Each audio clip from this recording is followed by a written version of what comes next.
এখন হচ্ছে টাইম, এই যে লেখা আছে এখানে কেউ তুই এই যা কিছু করার এই বয়স, সেমিনার বলো, তুমি রক্তদান বলো, সেবা বলো, যা কিছু তুমি যা কিছু ক্যারিয়ার ফর্ম হয়ে গেল, টাইমটাকে লস করে দেওয়া হবে। পরের পার্টে আসছি, তাহলে আমার চলে গেল। এইবার আমরা কিছু কিছু দিকে যাবো। রক্ত আমি কেন দান করবো, আমার লাভটা এরকম যদি ভাবি, আমি ভাষাগুলো বলছি মানে কিন্তু আমি বোঝানোর জন্য বলছি, এটা নট স্ট্যান্ডার্ড ভাষা। লাভের কথা বললে না, এটা অন্য ভাবে নাই আমাদের লাইনের লোকেরা।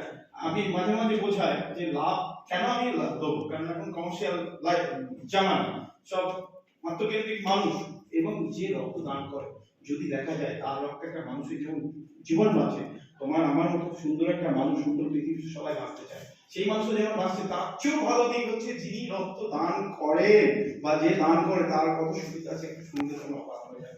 হয়তো এটা জানতো না, হয়তো তোমাদেরকে জানাই, জানানোর জরুরি, হয়তো তোমরা জানার চেষ্টা করো না।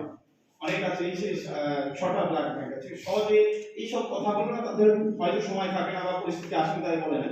রক্ত দান করে অনেক রকম উপকারে আসে। প্রথম উপকারে আছে যে এগুলো যারা রক্ত দান করে তাদের হার্টের অসুখের সম্ভাবনা কমে যায়। এটা আমার কথা না, আমি রেগুলার সাইন্স করছি। যারা রেগুলার একদিন হবে না, রেগুলার বছরে একটা মেয়ে 3 বার, একটা ছেলে বছরে 4 বার, আমি বছরে 4 বার।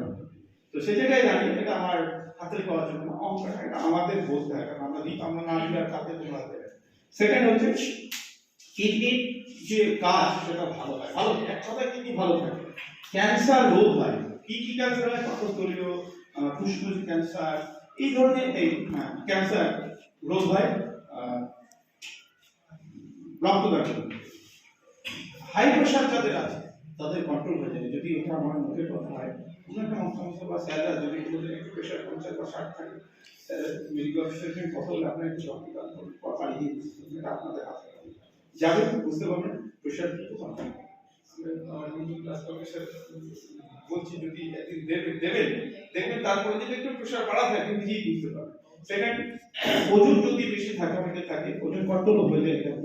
সবচেয়ে বড় জিনিস হচ্ছে মানসিক একটা শান্তি, অনেক টেনশন থাকে মানুষের রক্তদান করে, সেই টেনশন দূর হয়ে যায়, বুড়ো হয় না, বার্ধক্য রোগ হয়, ব্লাড মানে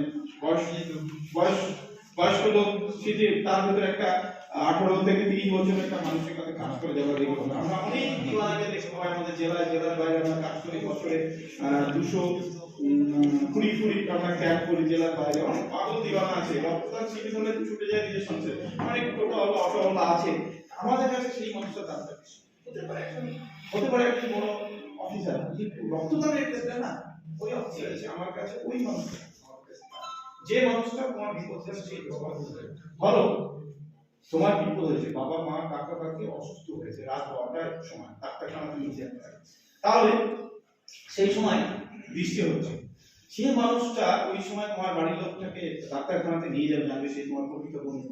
বাকিটা ওই একটা ভালো ঘি বা খাবার যে তুমি রেখে দাও, অনেক মাছি আসে যেমন, তুমি মানুষের জীবনে এরকম অনেক মানুষ পাওয়া যায়, বন্ধু পাওয়া যায়, সেই সময় পাবে, কফি হাউসে তুমি পাবে, চায়ের দোকানে পাবে, তুমি অন্য জায়গায় পাবে, কিন্তু সঠিক সময় পাবে না। অতএব রাত 12টার সময় যে তোমাকে ডাক্তারখানাতে সে তোমার বন্ধু, এইগুলো হচ্ছে শিক্ষা।